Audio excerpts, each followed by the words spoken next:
Coucou, bienvenue au Café des Burnies, le podcast qui prend soin des nanas en burn-out. Je m'appelle Sarah, je suis infirmière, naturopathe.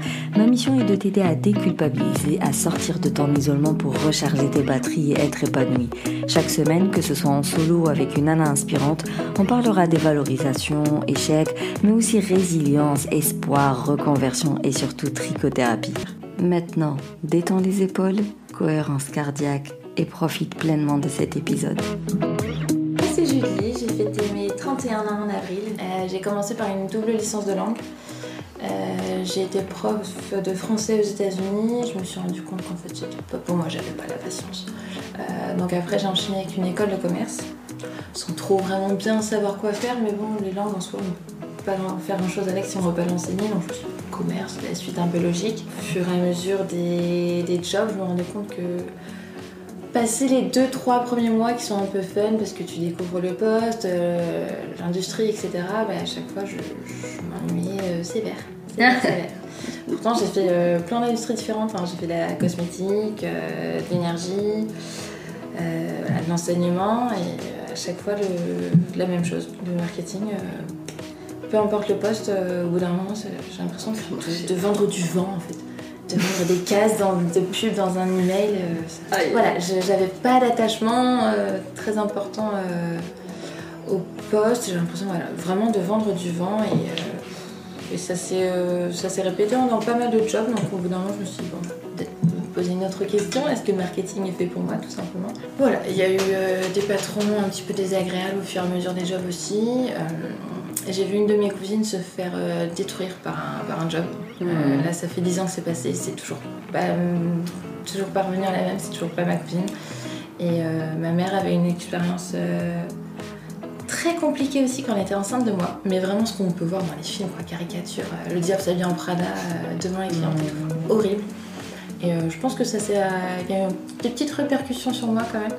Et je voulais pas que le schéma se répète. Et quand j'ai senti les tensions, etc., que j'étais enceinte, je me suis dit non, stop.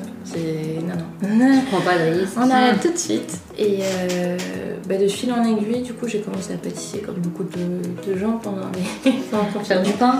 Voilà. C'est la période du pain, le premier confinement. Tu vois les recettes de dingue des gens, tu sais, qui postaient sur les réseaux. Et il y a une petite idée qui m'est revenue d'un lieu que j'adorais quand je travaillais aux Pays-Bas. Qui était un salon de thé spécialisé dans le yaourt. Ça a germé pendant le confinement, puis je me suis dit pourquoi pas. On n'a qu'une vie, a priori le marketing, la boîte, c'est pas fait pour moi parce que j'enchaîne comme 5 jobs différents où à chaque fois c'est la même chose. J'ai la chance d'avoir un conjoint qui me soutient parce que je pense que sans ça je ne serais pas non plus prise moi-même à demain et dire allez on y va. Donc voilà, j'ai créé le concept, pas créé du coup, un peu copié, adapté. Inspiré, on va dire. Tout à fait, belle image. Que j'ai appelé la cabane lactée. Pour le côté un peu green, parce que j'ai envie de dire évidemment, parce que pour moi c'est évident, mais tout ce qui est légumes, fruits, ce sera en circuit court, bio, etc. Tout ce que je peux être local, ce sera local, biodégradable, tous les contenants, etc. Pour moi c'est une évidence, mais... Et du coup, tu l'as croisé toi le burn-out dans ta vie? Je sais pas si c'est le burn-out à proprement dit ou si c'est un bore-out à répétition. Ou alors un job où je reste pas à l'issue de la période d'essai parce que la manager est juste exécrable et qu'il y a une nana avant moi qui a fait un burn-out et je me dis ça sent mauvais quand même. Non, c'est bien, du coup, t'es assez souvent dans l'anticipation. Je connais, non, ça pue. Non, je vois qu'elle doit. Évidemment. Non, quand la nana, que je connais depuis 3 mois, te dit il y a des colliers marketing en bas à récupérer. Bonjour, vous bien dormi apparemment, non? L'agression gratuite comme ça, je comprends pas en fait. Ouais, et t'imagines ça au quotidien, c'est chaud. Je l'ai vécu pendant 3 mois et je me dis encore, je pense qu'il y a pire. Non mais c'est bien, non, c'est vraiment correct. On devrait tous faire ça, de pas prendre des risques pour rien. Si tu sens que l'environnement il est hostile, c'est tout, tu te bats. Si tu te rends compte qu'à plusieurs reprises, t'enchaînes des boulots et que ça se passe toujours mal, à un moment donné, c'est peut-être t'as un souci en fait. C'est pas forcément toujours les collègues qui ne vont pas, peut-être que c'est carrément le domaine qui va pas ou la forme qui ne va pas. Et il y a des moments où l'équipe était top, mais le boulot me faisait chier royalement et des fois c'était l'inverse. Et du coup, tu lui donnerais quoi comme définition, toi, de burn-out? Burn-out, le boring out ou burn-out, voilà, Moi, c'était une l'épuisement sensation physique et émotionnel. Sensation de vide, de pas savoir à quoi je servais, d'avoir l'impression d'être inutile, alors qu'il y avait plein de monde autour, etc. C'était pas le souci, mais... C'est dans la tâche en fait le vide. Ouais. C'est la période où il n'y a pas de sens dans ce que tu fais et ça n'a pas d'utilité. Et je sais pas pourquoi, un jour, j'ai rien à faire, je m'ennuyais encore, donc j'étais en train de scroller, je vais voir ce qu'il y a. Et je sais pas pourquoi je me suis arrêtée sur une machine à coudre. Je fais, allez, je sais l'occasion. Alors je savais même pas coudre un bouton, hein. Attention, le niveau était quand même très très bas.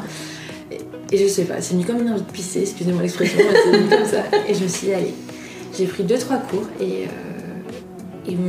ma 3e réalisation toute seule, j'ai fait une combi short avec ceinture élastique, biais au col, fermeture éclair, et depuis c'est l'éclate. Je fais plein de trucs et je me suis dit, c'est cool en fait. Et là j'ai l'impression d'avoir, un peu comme toi avec le tricot, je pense, d'avoir une bouffée d'énergie, un truc qui renaît, je me dis, je suis capable de choses quoi, avec mes mains, voilà, là c'est du concret, je vois vraiment ce que je fais et ce que j'apporte entre guillemets. C'était pour moi, mais c'est revenu un peu quoi. Et là avec la pâtisserie, pareil, ça revient et je me dis, putain, je suis capable de choses quand même. C'est vrai que dans les moments où t'es vraiment pas bien et tout, des fois ça fait du bien de faire des trucs, ça peut être n'importe quoi. Alors moi je sais que j'ai eu une période où j'étais pas bien, je me suis acheté une guitare et j'ai décidé d'apprendre à jouer de la guitare. Bah en fait c'est con, mais tu vois ça t'aide à te recentrer sur toi-même et en fait tu vois ta progression aussi et c'est comme quand tu fais de la couture ou tu fais des ateliers créatifs, n'importe quoi.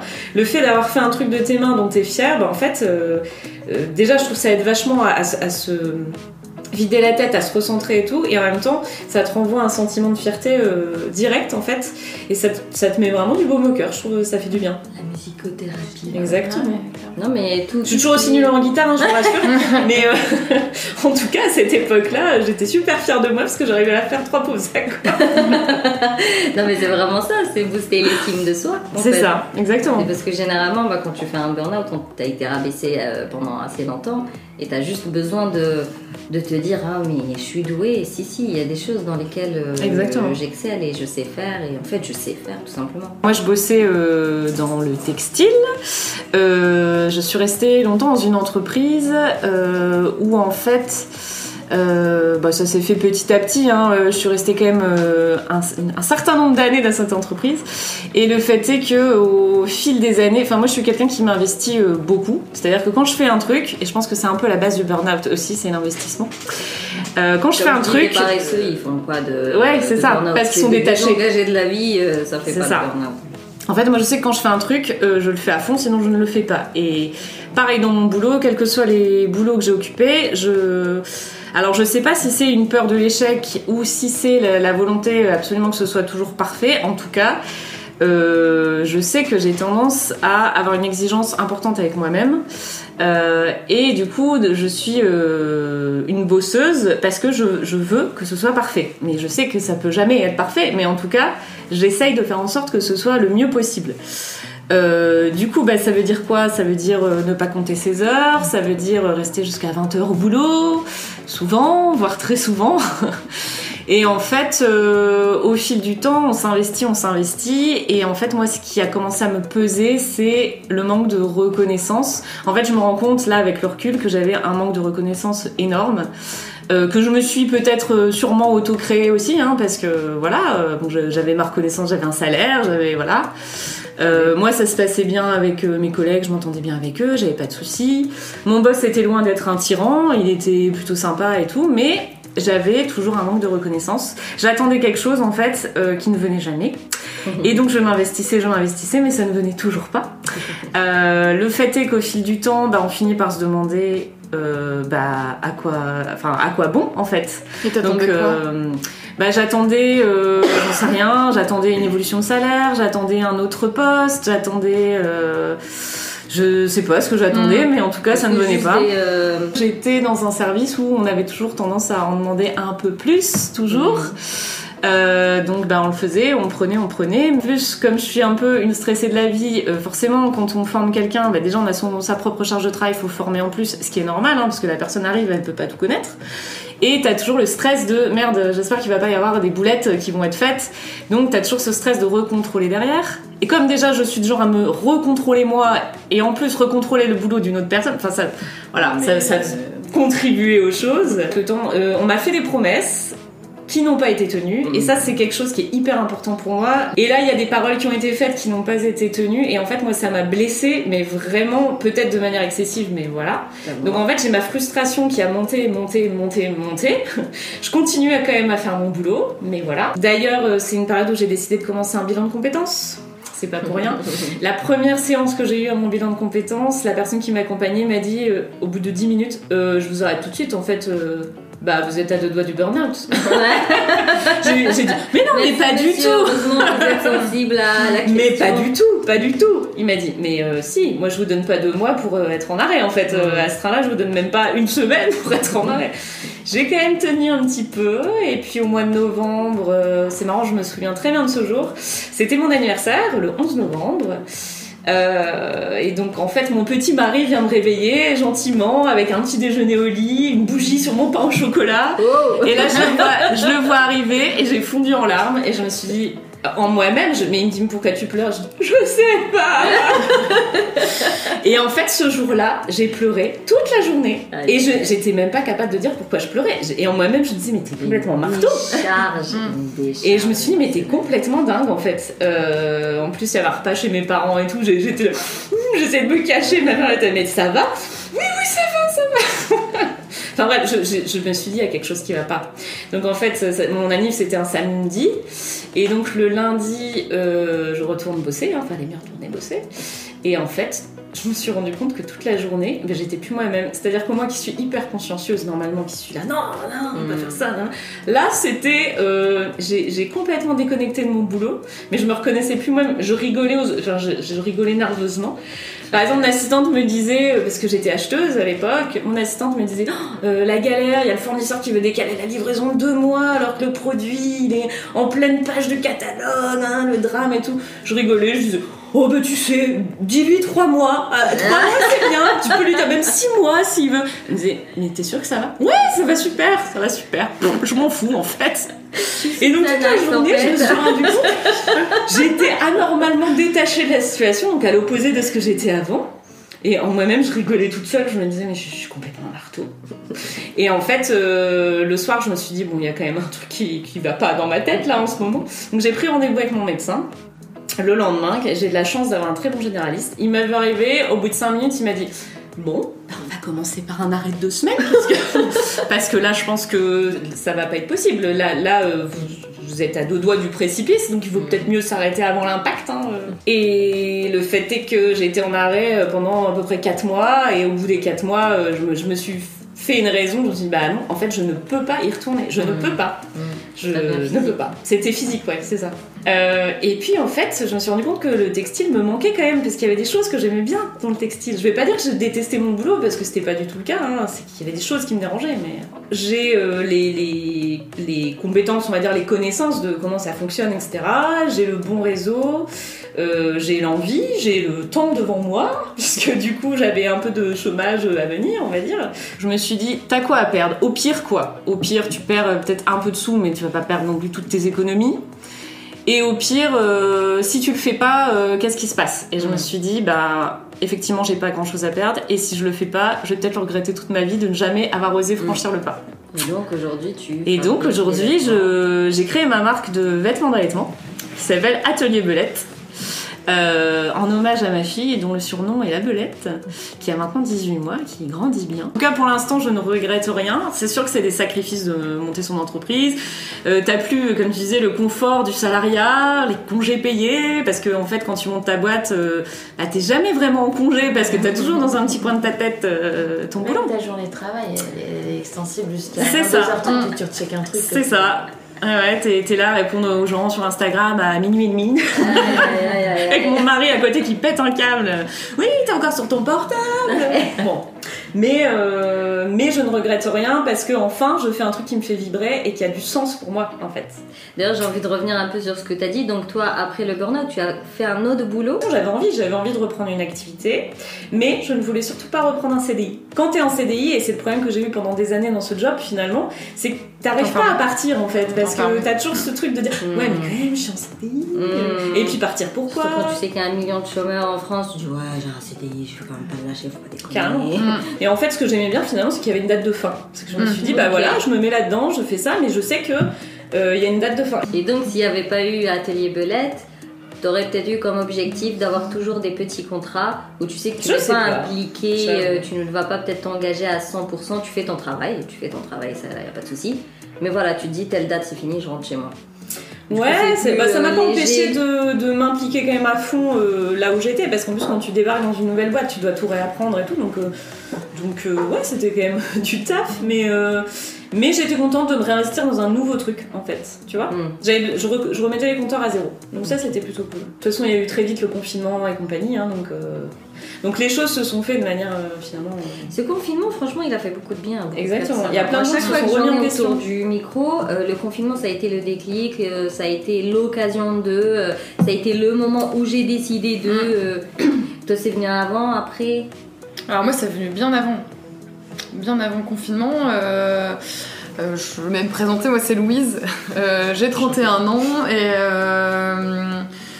et dans mon parcours on peut dire que j'ai un peu eu le parcours de la bonne élève quoi. J'ai passé mon bac, j'ai fait mes études, mais en fait très vite mon parcours s'est inscrit dans du non-choix. En fait moi je voulais faire médecine, aider les gens, les soigner, sauver des vies. Et en fait, comme j'ai fait ES, on m'a dit non, tu feras pas médecine, tu vas forcément te planter. Ouais. Et donc, j'ai continué en éco, j'ai fait un IUT, une école de commerce, un parcours classique, économique, on va dire. Et en fait, très très vite, je me suis rendu compte que j'étais pas à ma place. Et sauf qu'après avoir investi 5 ans dans des études, à m'être donné, parce que je suis, j'aime bien être perfectionniste, être première dans ce que je fais, donc je m'investissais déjà beaucoup à l'époque. Je me voyais pas rebasculer en médecine après 5 ans d'études. Donc j'ai commencé mon master en alternance dans le textile et en fait j'ai continué comme ça pendant 10 ans. À arriver au boulot en n'ayant pas trop de sens, donc j'ai quand même tenu 10 ans en fait à faire semblant, à sourire alors que j'avais envie de pleurer, à faire semblant de bien aimer et puis toujours exceller. Donc finalement de gravir les échelons, d'avoir de plus en plus de responsabilités, de briller toujours plus en réunion alors qu'au fond j'étais morte.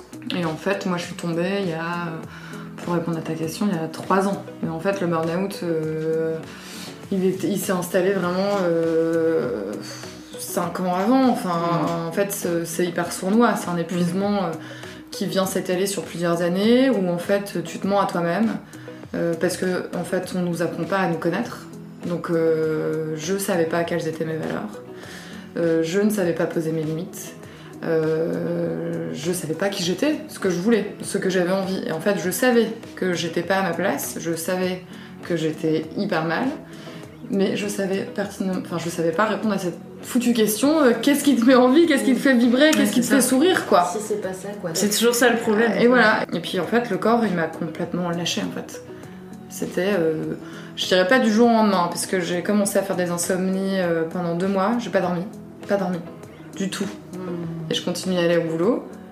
Parce qu'il fallait aller au boulot. En fait, moi, on m'a appris à finir mon assiette, quoi qu'il arrive. C'était en pilotage automatique. Automatique. Mais quand je finissais pas mon assiette, on me mettait à la cave. Donc si tu veux, de pas finir un projet, tu vois la croyance de on continue, même si t'aimes pas, on y va. Et donc du coup, ce truc-là du coup, j'ai pas pris soin de moi en fait. On doit continuer quoi qu'il arrive. Pour prouver quoi, à qui, j'en sais rien. Mais voilà, du coup je suis tombée. Ça en est suivi des mois d'enfer.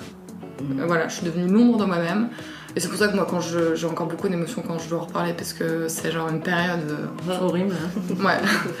En fait, c'est une question de vie ou de mort en fait. Ouais. Donc. T'es perdu quoi, tu sais plus. T'es perdu et puis t'as plus de goût de rien, parce qu'en fait t'es vide. Voilà, quand il y a une définition du burn-out, c'est. T'es vide en fait. C'est que toi t'as été au bout du burn-out en fait. Moi j'ai connu, je pense. L'effondrement. Ouais, c'est ça. En fait, moi j'étais très très mal suivie par un médecin généraliste qui me faisait des arrêts de semaine en semaine. Donc chaque semaine, je retournais dans le cabinet en pleurs, en stress total, en me disant il va me demander de retourner au taf. Et du coup, pas du tout sereine par rapport à cette période-là. Donc derrière, j'ai décidé de me faire suivre par un psychiatre et je n'ai plus honte aujourd'hui de le dire. Parce que c'est des sujets qui sont hyper tabous, de dire qu'on va voir un psychiatre, mais non, en fait, lui m'a sauvée, il m'a posé un diagnostic en me disant, en fait, là, vous faites un burn-out qui malheureusement s'est transformé en dépression. Parce que mal suivi, parce que trop longtemps et machin. Donc vous allez vous arrêtez de penser boulot et vous vous mettez dans une bulle. Donc ça a été le premier truc. Et antidépresseur en fait. Et ça on n'en parle pas beaucoup quand on fait un burn-out ou une dépression, mais en fait c'est aussi ce qui permet à un moment donné au corps de sortir de cette bulle de cortisol quoi. On n'en a pas l'impression, mais en fait quand on vit ce truc là sous pression pendant tant d'années, notre corps sécrète plus de sérotonine, de dopamine, et donc on est sans cesse en stress. Moi j'avais développé une hypervigilance au bruit. J'entendais le moindre pas de mon voisin, j'étais en insécurité totale tout le temps. Et donc voilà, donc pour la partie pas hyper fun, mais finalement que je vis comme finalement un putain de réveil. En fait ça m'a réveillée. C'est une prise de conscience aujourd'hui que je prends comme un cadeau, c'est combien d'années j'aurais encore poursuivi une vie qui n'était pas consciemment choisie en fait. J'étais à côté de mon chemin. Aujourd'hui, moi, c'est une conviction que j'ai, c'est qu'il faut apprendre aux gens, mais dès la maternelle, ce que c'est que le développement personnel, comment on interagit avec les autres, avec soi, comment on s'accepte aussi. Comment on s'accepte, comment on pose ses limites, et donc de tout ce cheminement-là d'introspection, parce qu'en fait, au moment où on tombe, il y a un vrai besoin, en tout cas moi j'ai le besoin de repos total. Et après, thérapie, commencer ce chemin de reconstruction, de réconciliation, de se reconnecter à ses émotions. En fait, il y a un gros travail là-dessus. J'avais l'impression d'être connectée à mes émotions, mais pas du tout. En fait, je les mettais sous le tapis. À force de sorties, parce que pour bien oublier la semaine, on va faire la grosse taf, hein, ça va être une bonne idée. Et en fait, pas du tout. Donc reconnexion à ça, et puis travailler sur tous les traumas du passé. Construire un projet qui me ressemble. Et finalement qui revient un petit peu à mon départ quand j'étais petite, de soigner les gens. Même si aujourd'hui je Tu regrettes maintenant d'être partie dans la médecine ? De pas être partie dans la médecine, je regrette pas parce qu'aujourd'hui le système médical tel qu'il est aujourd'hui, je pense que je m'y serais pas du tout plus. Franchement, j'aurais fait un burn-out aussi en fait. Je me suis reconvertie dans le coaching et professeur de yoga, et donc vraiment d'accompagner les personnes à s'écouter et qu'elles puissent accoucher de leur propre vérité, parce que tu crées vraiment un espace de parole sécure. Et j'ai créé là récemment, ça s'appelle Hollywood, et je suis en train de travailler sur un programme pour trouver sa voie, reprendre confiance en soi, travailler sur tout cet alignement, et ça va passer par un gros travail d'introspection en premier. C'est quand même une bonne fin. C'est plutôt une bonne fin. Ouais. Mais la question est, est-ce que tu serais arrivée à cette conclusion-là et à ce projet-là dans lequel tu t'épanouis si t'avais pas touché le fond de la piscine, tu vois ? Alors moi je suis convaincue que non. En fait, moi ce que je porte dans mon projet, c'est en fait on n'est pas obligé d'attendre d'être au fond du seau pour se créer une vie avec laquelle on est aligné et en joie. C'est un peu aussi une croyance sociétale, mais de conscience collective, où en fait il faut en chier pour réussir, et qui fait du mal à tout le monde. Donc non, je pense que vraiment travailler dès l'école, petit, sur ce travail-là de qu'est-ce qui nous fait vibrer, qu'est-ce qui nous anime, et pas simplement bac ES, S, L. On s'en fout. Surtout que c'est ridicule, il y a des personnes qui ont passé le concours médecine alors qu'ils avaient fait des STG, des SMS ou je sais pas quoi, hein. Ils étaient même pas dans le général. C'est juste qu'on aime bien nous mettre dans des cases. Donc franchement, la personne qui t'a conseillé, elle est à côté de ses pompes, aucun intérêt. Ah mais oui, aucun intérêt. C'est le principe des bonnes et des mauvaises rencontres. Ouais, et puis moi qui avais pas du tout confiance en moi quand j'étais petite, hyper introvertie, et tu te dis pas non. Enfin voilà, tu te laisses goûter. Ouais, c'est ça. Voilà. Non, puis en fait quand on te décourage, alors tu sais que c'est difficile, tu sais que médecine déjà tout le monde n'a pas. Et puis on te décourage dès le début que tu vas pas l'avoir, tu te dis en fait personne croit en moi, je pars un peu et puis moi non plus je crois pas en moi, donc faisons un unité où tu finis première mais t'en as rien à foutre parce que la compta tu t'en branles. Mais c'est dur de trouver sa voie, cela dit. Quel que soit ton âge, tu vois, je trouve que c'est hyper dur. Moi, c'est pareil, pendant des années, je me disais, mais je veux changer, mais je veux faire quoi, en fait. Je voulais un truc qui me fasse vibrer, mais quoi ? C'est parce qu'on nous a pas appris à faire le travail d'introspection étant jeune. Parce que tu attends d'avoir 40 piges pour connaître tes valeurs et tes besoins et tes priorités, c'est quand même pas normal. C'est quand même passer 40 ans à faire des choses qui sont pas du tout en phase avec toi-même, mais tu les faisais parce que tu pensais que c'était... tu te laisses entraîner dans le truc, et puis c'est ça. Et puis une fois que t'es rentré dans la routine, c'est parti, il faut bien payer le loyer, c'est ça. Mais le travail, et c'est vrai que tu le commences très très jeune. L'estime de soi, les valeurs, les conneries comme ça, c'est dès le plus jeune âge en fait. Il n'y a pas d'âge vraiment pour ça. Il faut que même mon petit de 3 ans, il puisse me dire s'il est en colère, s'il est triste et pourquoi. Et qu'est-ce qu'il peut mettre en place pour que cette tristesse, elle s'en aille. Et au bout d'un certain temps, il faut qu'il puisse me dire que ça c'est important pour moi, bon ça je m'en fous un peu. On n'est pas du tout inhibé quand on est naturel et on arrive à déceler. C'est plus tard, à force de conditionnement et de nous dire il faut pas être comme ci, être comme ça, t'es trop comme ci, t'es trop comme ça. Rentre dans le moule, du coup tu... Le moule. Tu sors de moule. Et pour pas faire de vagues, t'étouffes ta personnalité jusqu'à plus être toi-même, à exploser. Et donc pour répondre à ta question, trouver sa voie, de toute façon... C'est un chemin toute ma vie. Tu vois, là, aujourd'hui, j'ai décidé de partir sur l'accompagnement de personnes. Aujourd'hui, à travers le coaching, à travers le yoga. Mais toute ma vie, maintenant, ça va être un travail d'ajustement. Est-ce que, tiens, peut-être aujourd'hui, c'est peut-être plus vraiment le coaching, c'est peut-être la sophro. Et toujours se réaxer, en fait. Oui, c'est que maintenant, je pense que après ce que t'as vécu, t'as plus envie de t'oublier non plus. Enfin, moi, en fait, je le vois comme ça aussi. Ouais. Et quelque part, alors moi, j'ai pas été aussi loin que toi, parce que je pense que mon médecin généraliste, il a eu la présence d'esprit de m'arrêter juste avant l'impact. Et tu vois, maintenant que j'y repense, je faisais tout le temps des rêves où je rêvais que j'étais au bord d'une falaise, où j'étais sur un fil, tu sais, en mode funambule. Et à chaque fois que je me réveillais, je me disais, mais l'image, elle est tellement parlante. Je me sentais comme ça. Je me sentais tout le temps à 2 doigts de pleurer, à 2 doigts de sombrer, tu vois. Et au bord du précipice. Exactement, je me sentais au bord du précipice en permanence. Et heureusement que je suis tombée sur cette personne qui a su reconnaître tout de suite les premiers signes du burn-out.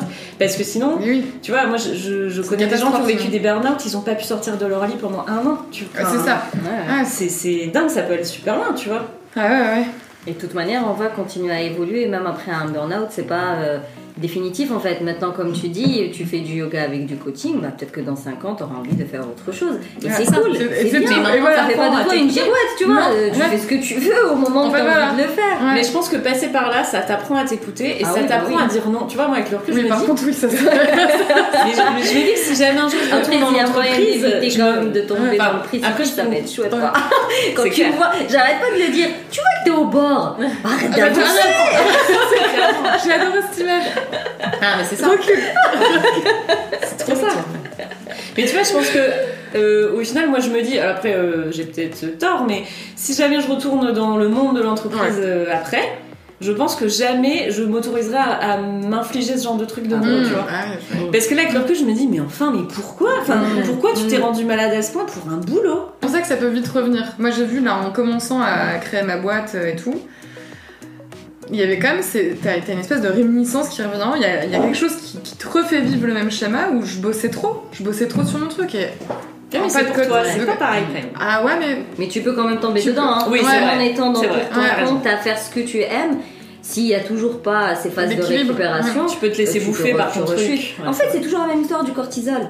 À un moment donné, il y en a trop, qu'importe ce que tu fais, même si c'est trop kiffant, si tu as trop de cortisol dans le sang, tu vas faire les fameuses conséquences du système d'adaptation, tu vas refaire les phases du burn-out. Donc, c'est lâcher. De temps en temps, il faut savoir lâcher. Il faut savoir faire ces fameuses phases de récupération pour baisser ces taux d'hormones de stress, tout simplement. Et ça, qu'importe ce que tu fais. Et je pense que les entrepreneurs, c'est encore pire, parce que tu es quand même tout seul, tu as cette pression, il faut que ça fonctionne pour payer le loyer, et je veux dire, t'es censé en vivre, quoi. Donc quand tu vois que ça traîne, ça marche pas, tu dis attends, je carbure, si je carbure, il y a peut-être moyen, et c'est là t'es parti, au revoir. C'est clair. Donc non, faut quand même faire attention à soi. Hein. Toi, du coup, tu le vois comment ta cabane lactée, quand tu dis déjà aujourd'hui, si tu termines tes journées à minuit, ce sera comment quand ce sera ouvert? On va mettre un peu d'équilibre là-dedans. Mais c'est vrai que j'ai pas non plus choisi vraiment ma voie, entre guillemets, non plus. Alors là... C'est pas ce que je voulais dire non plus. Mais c'est pas faux. Ah non, tu me dis, non mais ouvrir un commerce, mais par éthique court, t'es sûr? Franchement, c'est tellement génial aussi de s'investir dans un truc qui a du sens pour toi et pour tu vois, en lequel tu crois. Et c'est ton bébé, tu vois, c'est ton truc, c'est ton projet, c'est tellement Ah, je sais pas, moi bien sûr, il y a dans toute entreprise, il y a des hauts et des bas, ou des moments de doute, etc. Ça, je pense que tous les entrepreneurs passent par là. Mais en même temps, il y a tellement cette phase, c'est hyper excitant, tu vois. Tu dis, je me lance dans un truc, c'est inconnu total. Ouais, je reviens sur l'éducation et l'apprentissage, etc. Et pourquoi je suis allée en langue? Parce que c'est là que j'avais des bonnes notes, quoi. Ah ouais. Et je savais pas quoi faire. Ouais. Donc voilà, après pareil, après la licence, maintenant tu fais quoi? Je sais pas. Après la licence, soit c'est t'es prof de langue, soit c'est commerce. Mais on est super mal orienté. J'ai fait les diplômes parce que c'est bien d'avoir des diplômes, etc.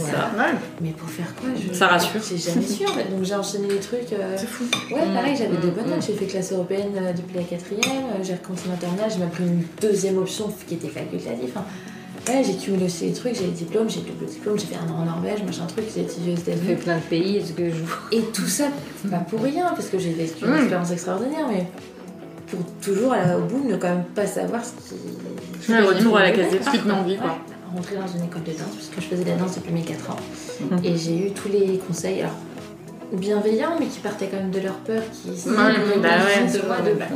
hyper compétitif. Une blessure, c'est fini.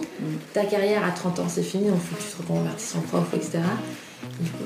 Laisse-moi faire ma carrière jusqu'à 30 ans et après on verra. Mais on fait tout pour te décourager de partir dans des trucs qui ne sont pas dans les bonnes cases. Bah ouais. Et du coup, aujourd'hui, comment tu le vis, ta cabane lactée? Pour l'instant, j'ai un peu mon stress du CAP. Ok. Quand même. Là, je me dis, c'est comme l'objectif à court terme qu'il faut que j'ai pour pouvoir passer à l'étape supérieure. Et recherche du local, qui est quand même un peu complexe. Et aujourd'hui, ça va, c'est cool. Ça va, c'est cool. Et qu'est-ce qui te fait dire ça? La tête de mon petit bébé. Ah, c'est mignon. C'est beau. Le stress, ouais, non mais c'est vrai, ce luxe de pouvoir se réveiller tous les matins et prendre comme ça le temps avec ses gamins, c'est vraiment un luxe de ouf dans notre société. Choisir ton rythme. Et là, je me dis, j'ai un conjoint qui est exceptionnel, on a un petit bébé trop mignon. Et niveau pro en plus qui commence à se goupiller dans la bonne voie aussi, je me dis, ça y est quoi. Waouh, j'y suis. Ouais, c'est ça. Et quand tu regardes dans le rétro, tu te dis, bon, j'ai quand même fait du chemin, tu vois. C'est vrai, quand je me regarde 2 ans, allez, 2 ans et demi en arrière, et là, de voir maintenant, je le fais pas souvent cet exercice, donc je vais me faire une lettre. Je vais bomber le torse un peu. Ouais, c'est quand même fou. Donc aujourd'hui, je suis vraiment en phase de lancement, donc je suis pas encore. Bah voilà, il y a encore des périodes de doute, il va falloir à un moment donné aussi que ça fonctionne financièrement, voilà, donc il y a encore pas mal de questionnements, mais je suis à fond dans mon projet, je crois en ce que je fais et tout, donc je kiffe. Je kiffe ce que je fais. Il y a du sens dedans. Voilà. Et pour revenir à ce que tu as dit tout à l'heure, effectivement, la psychiatrie, elle est très très mal vue encore aujourd'hui. Je suis encore une fois à la télé, hein, on y revient toujours. Ils nous bombardent avec des images de fous furieux dans les hôpitaux. Bah, pour n'importe quel film qui parle de... Ah oui, bah oui, c'est vrai. Oui, c'est vrai que c'est toujours des malades. Le fou enfermé avec sa camisole de force et qui bave et tout. Et en fait, mais non, je vous assure qu'on... Et pas du tout. T'as plusieurs niveaux de psychiatrie en fait. Et quand tu sors d'un burn-out, tu vas pas te retrouver avec le schizophrène paranoïde. Les gens, ils ont pas honte d'aller voir un cardiologue, j'en sais rien moi, un dentiste. Donc c'est tout. La psy, c'est une spécialité du cerveau. Psyché, c'est tout. Bah, il n'y a pas de honte. Non, c'est fini. C'est fini l'époque où pour aller voir un psychologue ou un psychiatre, il faut être fou et il faut se claquer la tête contre le mur. Pas du tout. Mais je trouve qu'il y a quand même encore vachement cette image. Je sais pas. Mais je pense qu'après, c'est dur aussi il y a encore du travail là-dessus. D'accepter que tu aies besoin d'aide, tu vois. Tu sais que c'est quand même une preuve de maturité de demander de l'aide. Les gens pensent que c'est de la faiblesse et tout, mais non, c'est vraiment parce que ça va, t'es assez costaud avec toi-même. Que tu acceptes le regard de l'autre, que tu es décidé et c'est là où tu vas aller demander de l'aide. Donc généralement quand tu demandes de l'aide, c'est cool. Ouais, mais on me l'a donné, tu vois, la prescription je parle d'antidépresseurs. J'ai mis 4 mois à les prendre. En ayant peur, en disant attention, qu'est-ce que ça va me faire? Je donne l'image des béquilles. Exactement. Quand tu te fractures la jambe, t'as besoin de béquilles, on est d'accord. Sauf que c'est pas des béquilles à vie. C'est juste pour t'aider à te rééduquer et à un moment donné tu reprends tes pattes et tu marches normal. Les antidépresseurs, c'est ça. C'est pas un traitement comme pour le cœur que tu vas prendre à vie. C'est un traitement qui est là pour te booster, pour aller nourrir ce qu'il faut tout de suite. Parce qu'il faut le nourrir tout de suite. C'est pas le moment de manger des haricots, du jambon de dinde, je sais pas quoi, pour sécréter de la sérotonine. C'est du tout de suite. Là, t'as besoin d'un boost rapido. Et ben l'antidépresseur, il est pour ça. Il est là pour ça. Bah ouais. Et puis, petit à petit, sevrage, et là, tu peux remplacer par la naturopathie et compagnie. Mais non. Ouais, je prenais des gouttes de figuier. Enfin, tu sais, j'ai voulu me soigner toute seule et tout, mais non, non, ça marche pas. Enfin, en tout cas, moi, ça va pas marcher. Pas quand t'arrives à un stade comme ça, non, retour. Non. Voilà. Quand t'es au tout début, que t'as pas sauté de la falaise, tu vois. Ok, là, une fois que t'as sauté, c'est mort, c'est fini. Bah ouais, non, mais après, je pense, voilà, enfin, c'est peut-être important de dire que chaque cas est différent et tout, mais en tout cas, oui, il y a ce truc-là d'aller voir des pros. Enfin, ouais. Quand tu dis que ça s'est retourné en dépression, c'est tout, c'est fini. Les e-books gratuits ou je sais pas quoi. Non, là, faut prendre le truc à bras le corps. Il faut aller voir un pro qui va, comme tu dis, travailler sur des traumatismes. Moi, je vais pas travailler sur des traumatismes. Non, c'est pour ça les gens, je leur dis appelez-moi. Parce que si c'est trop poussé, c'est pas pour moi. Moi non plus. Je vais pas venir te vendre un rêve. Je vais pas travailler sur tes traumatismes d'enfance, pas du tout. Mais si c'est le cas, il faut aller voir un psy. Il n'y a aucune honte à aller voir un psy. Alors, si vous aviez un conseil. Bien s'entourer. Aussi. Toi, j'ai pas entendu, t'as dit quoi? Oser. Oser. Ouais, Que ce pareil. soit oser faire ou oser partir, si ça va pas, dans les deux sens. Oser. C'est dur quand on est le nez dedans, mais tu vois, quand tu prends le recul, clairement, tu te dis, mais enfin, pourquoi j'ai accepté, pourquoi je me suis mis dans cet état. J'ai traîné si longtemps ce truc. C'est ça. Ouais, vraiment, oser s'écouter. En fait, si ça va pas, si on pleure le matin pour aller bosser ou qu'on fait des insomnies, aucun boulot ne vaut de se mettre dans un état pareil, ça. Et même pour une maman, une femme au foyer, quoi. Oui. Aucune vie de famille ne mérite d'être mal dans sa peau du matin au soir. Voilà, c'est la fin de cet épisode. J'espère que tu as pris autant de plaisir que moi à l'écouter. Pour récapituler l'épisode, eh bien, on a vu différentes formes de burn-out. Le bore-out et le brown-out, c'est-à-dire l'ennui total et le manque de sens dans ses tâches au quotidien. Et puis le burn-out professionnel, tout simplement. Tu as pu voir que Louise, son burn-out professionnel, son épuisement physique et émotionnel s'est transformé en dépression parce qu'il a été pris en charge trop tard. C'est pour ça que je n'arrête pas de répéter: ne laissez pas traîner les choses. Si tu m'écoutes, c'est que tu as déjà un doute, c'est qu'il y a déjà une petite prise de conscience, et donc il faut commencer à mettre en place des choses, parce que plus tu vas tarder à réagir et plus tu risques de tomber dans cette dépression qui va être plus compliquée à prendre en soin, c'est normal. On a pu voir quelques déclencheurs de burn-out, à savoir le manque de reconnaissance, mais aussi le perfectionnisme, le fait, voilà, comme Marion qui contrôle, recontrôle, recontrôle. Donc ça peut-être être un manque de confiance en soi ou juste une façon de faire qu'il faut revoir. Mais comme elle a dit, tout simplement, elle attendait ce qu'on lui a promis et ce qui n'est jamais venu au final. Tu as pu voir aussi avec Louise que l'éducation qu'on a eue, le conditionnement qu'on a eu peut affecter notre façon d'être, et donc même si elle n'aimait pas du tout ce qu'elle faisait, il fallait qu'elle aille jusqu'au bout des choses, et c'est ça qui lui a coûté finalement un effondrement suivi d'une dépression. Et Julie, qui a suivi un cursus comme elle dit, suite logique, mais qui ne lui correspondait pas du tout et qui ne lui parlait pas, et bien, résultat, elle avait beau enchaîner différents postes, c'était toujours la même chose, un gros manque de sens et un ennui total.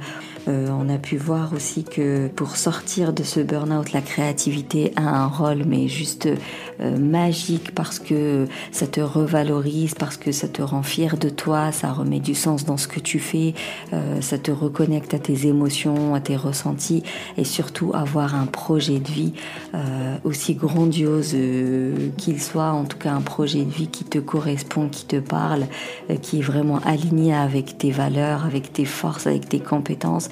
D'ailleurs, tu retrouves Louise dans le bootcamp Sortir du burn-out, vu qu'elle m'a préparé 3 exercices de yoga pour gérer ses émotions, pour préparer sa nuit et surtout pour faire des étirements le matin. Et ce projet de vie, il est évolutif, c'est-à-dire que tu le fais maintenant parce que tu en as besoin maintenant, mais dans 5 5 ans, ça peut très bien changer. Et le but, c'est de continuer d'être toujours autant connecté à soi pour réajuster, changer, évoluer quand c'est le moment. Et enfin, demander de l'aide est une force, est une maturité. C'est que tu es déjà en mode évolution, c'est que tu es déjà en train de sortir de ta zone de confort et ce n'est pas du tout un signe de faiblesse, pas du tout. Donc si tu m'écoutes et que tu as un doute et que tu as une toute petite prise de conscience, mais voilà, tu sais que ça ne va pas, tu sais que ton quotidien n'est pas celui dont tu as envie, voilà, tu es vraiment déçu un peu de tes journées, tu sais que tu espères mieux, que tu tends vers un meilleur quotidien, que tu as envie d'être plus heureuse et plus épanouie, voire même de changer de travail, ça sert à rien d'attendre que ça change tout seul, ça ne va pas se faire comme ça ne sert à rien d'attendre l'ultime signe de l'univers qui te dit ouais vas-y c'est bon maintenant tu peux aller prendre soin de toi, parce que non, ça ne se passe pas du tout comme ça. La décision t'appartient et c'est toi qui décides de prendre soin de toi. Alors je te rappelle que tu peux réserver ton appel offert, tu vas juste parler de toi, de ce que tu affrontes en ce moment, et moi mon travail c'est de t'écouter avec bienveillance et sans jugement et sans tabou et de te proposer des pistes que tu pourrais appliquer assez rapidement et voir si tu veux qu'on travaille ensemble. En tout cas, merci plus pour ton écoute. Si tu veux soutenir le Café des Burnies, tu peux me laisser un avis, me mettre 5 étoiles, ça me permet d'être bien référencé et de faire vivre le podcast tout simplement. Tu peux le partager à quelqu'un qui pourrait en avoir besoin, c'est très important. Et surtout, on se capte sur Instagram pour le live hebdomadaire et surtout pour continuer à échanger, à discuter en message privé. D'ici là, prends soin de toi et surtout, booste ton feeling.